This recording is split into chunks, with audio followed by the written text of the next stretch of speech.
Hello. All right, mga ka-plastic. And this is me again, Big Sue. Right back at it again with another content. At may mga nagba-viral sa social media naman na tungkol dito sa supermarket. Sa kilalang supermarket to mga ka-plastic. Na kung saan di umano ay may price padding pong nagaganap doon sa lugar na yon. At kung makikita nyo sa larawan mga ka-plastic na may naka-price padded na sticker doon sa mismong karne ng manok mga ka-plastic. So panoorin natin yung video. Then may mga saloobin din ako na pwedeng sabihin sa inyo tungkol sa mga price padding mga ka-plastic. Ang sinek namin yung mga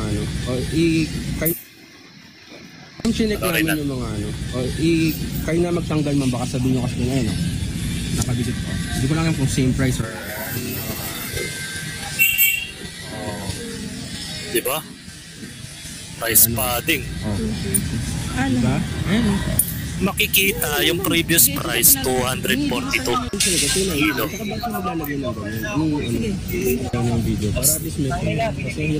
Ngayon naging 219 na lang po yung pinaka nakatakip mga ka-plastic. So ang laki ng diferensya. Pero hindi mo pwede kasing dayain mga ka-plastic kasi per kilo po yung sticker na yun . So kung ano man yung kinilo ng isang machine doon sa manok, yan yung pinaka magiging presyo niya.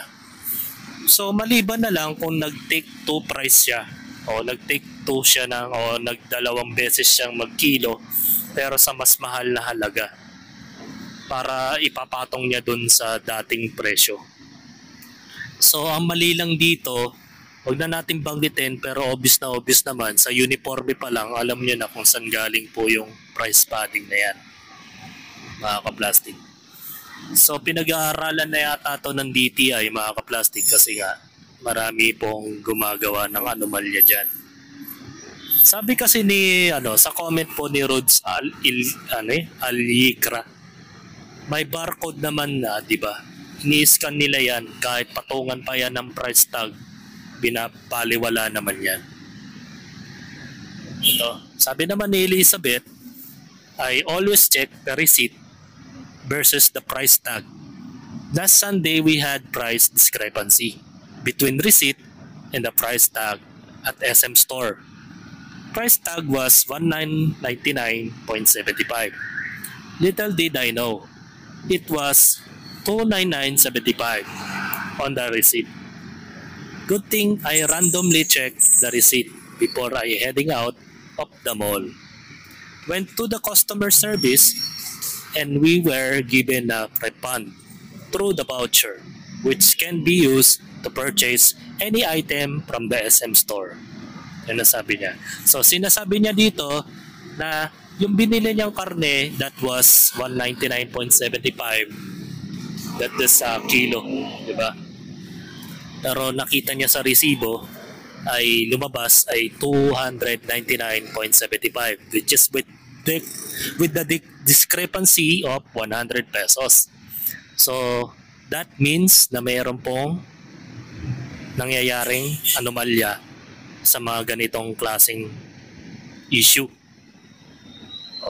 Sabi naman ni Michael, impossible yan, imposible yan. Weight po yan ng item. Customer yung pipili at ipapatimbang mismo ng customer. Saka bakit maliit lang ang sticker na nakapatong sa tag? So medyo nakakaduda nga naman, di ba? Kung makikita sa video.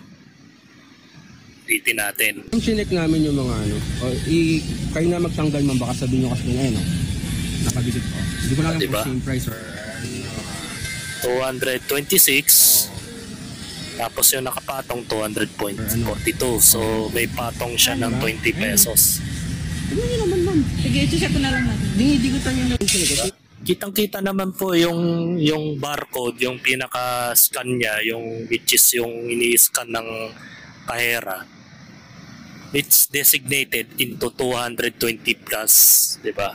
which means yung lalabas na yon kung ano yung nakadikit doon sa ilalim.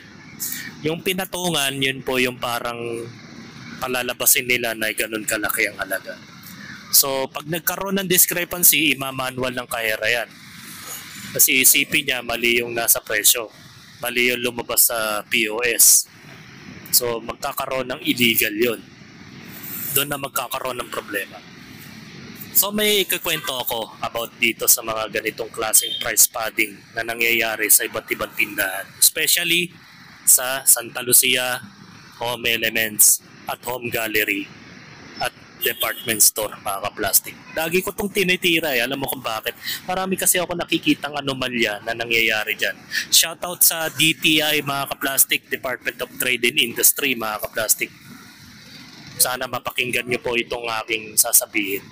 Kasi madalas na ito nangyayari sa Santa Lucia Department Store, Home Elements, at Santa Lucia Home Gallery, na kung saan may mga furniture shop sila dyan na ang mga presyo ng kanilang sopa ay not actually a price that you have to na makikita nyo pa actual price, na magbalagay po sila ng 10% na discount. Pero lingid sa kaalaman ng customer, mga ka-plastic, hindi po 10% po yung nakalagay dyan. Yung sopa nila ay nagkakahalaga ng mayroong discount na 30% off. So ang diskarte ng mga tiwaling promodizer dyan sa Home Gallery, Home Elements at Department Store ay kakausapin nila ng masinsinan ng customer, man to man, close to close, at matino daw na usapan na ang sasabihin nila kapag pumilit ang customer na may dagdag discount po yun, sasabihin na dadagdagan ko po yung discount, sir. Basta bigyan nyo na lang po ako ng 10% ng item. Basta isasagad ko po ito sa mas mababang halaga. Which is hindi alam ng customer na na-hold up siya ng pasimple. So, halimbawa, ibebenta ko yung sopa worth 25,000. Pero ilalagay ko lang doon sa mismong display ay 10% off. Ngayon, kapag may nagtipo na customer doon, mga ka-plastic, may natipuhan niya, gustong-gusto niyang bilhin na sa murang halaga, hindi niya kayang bilhin sa 10% off lamang. So, ang gagawin ng hold-upper na promodizer dyan sa Santa Lucia Department Store, Home Gallery, tsaka Home Elements, ay ang gagawin nila, kakausapin nila ng pabulong. Which is yung sinabi ko na bibigyan ko po kayo ng malaking discount dito, sir. Instead na 25,000 ang ibibigay ko, babagsak na lang natin ng mga 15,000. Sagad na yun. Basta bibigyan nyo na lang po ako ng 10% ang halaga ng item. Labas na tayo doon. Diba? So nangyayari, close deal, pumayag si customer, akala niya nakaisa siya. Di niya alam, naisahan siya ng promodizer na yon. So, kung 25,000 yung halaga ng sopa niya, 10% sa kanya, malinis sa kanya yung 2,500. Then, yung na-discount lang niya is 20%. So, ang totoo niyan, mga ka-plastic, 30% off po yung lahat ng mga sopa nila doon. Kaya kung mapapansin nyo po, kapag pumunta po kayo sa furniture shop nila, may mga corresponding discount po yung mga item nila, pero wala po siyang before and after discount description sa kanilang mga presyo. Ang ilalagay lang nila ay yung regular price lang at yung signages lang na 10% off. Take note DTI, kung nanonood man kayo, sana mapanood nyo tong video na ito dahil talagang sobrang lantaran ng kakatarantaduan dyan sa Santa Lucia Department Store, sa Home Gallery at the same time sa Home Elements. Noon, may mga nangyayari ding price padding din po dyan, mga ka-plastic. May mga price padding na nagaganap dyan. Ang gagawin ng tarantadong promodizer kung binibenta ng supplier ng kumpanya niya is 1.2, tutubuhan niya po yun ng 1.5. So ang mangyayari nun, kung 1.2 po siya, magiging 2.7. So ngayon, unang arangkada niya sa customer, bibigyan lang niya muna ng 10% off. Ngayon, isasagad niya po yun ng 1.5 kapag nag-close deal sila ng customer, basta may 10% po siya dun sa item. So imagine kung ang nabebenta niya sa customer is halagang 5,000 pataas, may malinis na siyang 10% dun. Which is yun ang madalasan nangyayari dyan sa loob ng Santa Lucia. Kaya umuwi ang mga dicer dyan, malaki ang pera. Meron nga nagmalaki dyan nakapagpundar ng NMAX, nakapagpundar ng Honda Click dahil sa ganyang klaseng sistema dyan, which is illegal. Napasimple nilang hino-hold up yung customer ng walang kamalay-malay. Napagkakala niya na 10% lang talaga yung discount, pero deep inside, yung dicer ang nakakaalam kung magkano talaga ang discount ng item niya. Number 1 yan, yung supplier na yan, yung Scenic Enterprises. Tanungin mo na lang po yung dicer ng Scenic dyan. Pati yung iba pang mga supplier dyan na malaki yan yung mga discount na ilalagay lang nila sa mga item nila is 10% lang. Tapos ngayon, pag nanghingi si customer, nag-demand na wala na bang isasagad yung discount na yan, doon na nila didiscard yan. Kaya kayong mga taga-DTI dyan, kung sino man yung ahensya na pwedeng mag-handle ng mga ganitong klaseng illegal na sitwasyon, ay para maniwala po kayo, ang magawin ninyo mga ka-plastic ay mystery shopper. Mag-surveillance po kayo para malaman ninyo kung talagang makatotohanan yung sinasabi ko o gumagawa lang ako ng kwento. Magpahanggang ngayon, nangyayari pa rin yan sa Santa Lucia. Pumunta lang po kayo sa mga furniture shop. Mag-surveillance lang kayo. Even sa mga stroller, even sa mga sa mga nagbebenta ng mga baby products like stroller, laganap talaga dyan. Ang tawag nila dyan, Pidoy. Pag hindi Pidoy, buga. O kaya, may tawag pa dyan maraming tawag dyan Pag sinabing Pidoy, meron silang nakikickback na 10% bawat item na hino-hold up nila sa customer ng walang kamalay-malay. At kunwari, tontuwa yung customer laki daw ng discount niya Alam mo, imagine mo, 32,000 yung last na transaction ng isang dicer dyan. Binigyan niya ng malinis yun, 22,000, 25,000. Tontuwa si customer, ang laki ng halos na discount Pero di niya alam, yun talaga yung discount ng item niya. Akala nila, 10% lang yun nakapaskil doon, pero pag nadaan sa usapan, malinis na si dicer doon, may 3.5 na kagad. Can you imagine kung ilan customer ang magaganyan nila sa isang araw kung makatatlong sopa sila o di malinis na yun, 9,000, 10,000 na naho-hold up nila sa customer na walang kamalay-malay. Kaya DTI, pag-aralan nyo po itong tindahan na sinasabi ko para malaman ninyo kung nagsisinungaling ako. Mag-mystery shopper po kayo, magpanggap po kayo na customer. Actually, may nahuli na nga po dun sa lugar na yun dahil ang nabudol niya, abogado. Mabuti na lang, hindi nag-complain. Naawalan lang siguro sa kanya. Ninakawan niya ng 1.5. Dahil ang pagkakala ng customer, malaki yan na discount niya. Yung pala, na-realize niya ng customer, ba't nga naman ako magbibigay ng pera sa dicer bumili lang naman ako ng furniture item na worth na kailangan makamura ko parang napamura pa yata ako. Di ba? Pupunta kayo sa furniture shop para makamura, hindi yung maputol ka. Na pupunta ka doon, di mo namamalayan, siningil ka ng malaking pera. Hindi na nga nahiya yung mga tarantadong dicer dyan. Pinag-withdraw pa nila yung customer nila dahil wala silang pambayad ng pampidoy nila. Nag-abala pa yung customer na mag-withdraw sa ibang bangko. Kasi yung may times din kasi yung customer, walang dalang pera card lang yung dala niya Ngayon, ang gagawin nila mga tarantadong mga dicer na yan, ipupersahin nila mag-withdraw yung tao. Kasi ang gagawin nila kapag hindi sila nakapagbigay, hindi sila magbibigay ng discount na malaki.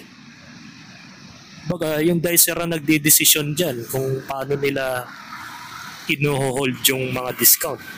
Kasi nga, yung mga item nila, wala naman kasing before and after discount price Kung mapapansin mo, sa ibang tindahan like Riverbank Store, sa Off-Price Home, makikita mo, mga price nila doon may before and after price. Pero bakit sa Santa Lucia Department Store, sa Home Elements, sa Home Gallery, ba't walang before and after price? Kasi nga, kinukonsinti ng supervisor nila, yung mga management, alam nila kasi yan Sila mismo nagkukwento. Alam nila yung nangyayari dyan. Kaya nga ang usapan daw nila kapag may nahuli, kapag may nagreklamong customer, kung sino man yung ituro, yun lang ang matatanggal. Yan ang problema nila. Dapat yan, minamas termination. Kagaya sa nangyari sa All Day. Sa All Day Supermarket, yung furniture doon. Nagkaroon ng malawakang anomalya doon. Ang ginawa nila, kahit yung mga baguhan na dicer doon sa furniture, tinanggal din. Kasi nga, para maiwasan yung mga ganitong anomalya. Pero ang nangyayari dyan sa Santa Lucia, konsintihan. May palakasan kasi dyan Kaya tingnan mo, hanggang ngayon, may mga dicer pa rin dyan na matatagal na gumagawa ng kalukuhan pa rin. Kasi kinukonsinti ng mga bisor dyan, mga manager, alam nila yan. Kasi sila, that time, yung mga nangyari yon, kalakasan ng mga pitoy nila, kalakasan ng pang-hold up nila sa mga customer nila, nag-declare pa nga sila ng Christmas party, gastos ng mga dicer dahil nakapidoy sila Tapos ang promotor, yung manager. Diba? Diba mga tarantado yan? Na kinukonsinti nila yung mga illegal na gawain dyan sa furniture. Kaya nga hindi nila nilalagyan ng before and after discount yan Kahit may mga ibang dicer din, napupuna din yan Dapat yan, minamas termination daw yan Yung mga ganyang klaseng tiwali. Ang gagawin lang nila, kung sino lang yung inireklamo ng customer, yun lang yung matatanggal. Pero lingid sa kaalaman ng customer, hindi lang iisang tao lang ang gumagalaw dyan. Napakadami na nila. At sindikato pa. At ang masakit pa sa katotohanan na yan, kinukonsinti pa ng mga manager tsaka supervisor, mga level officer dyan. Alam na nila na nangyayari ang mga ganyang pangyayari, hinahayaan lang nila. Kasi nga nakikinabang kasi sila. Ganun lang yun O mag-deny pa kayo na hindi kayo nakikinabang sa mga ginagawa ng mga dicer ninyong hold-upper dyan.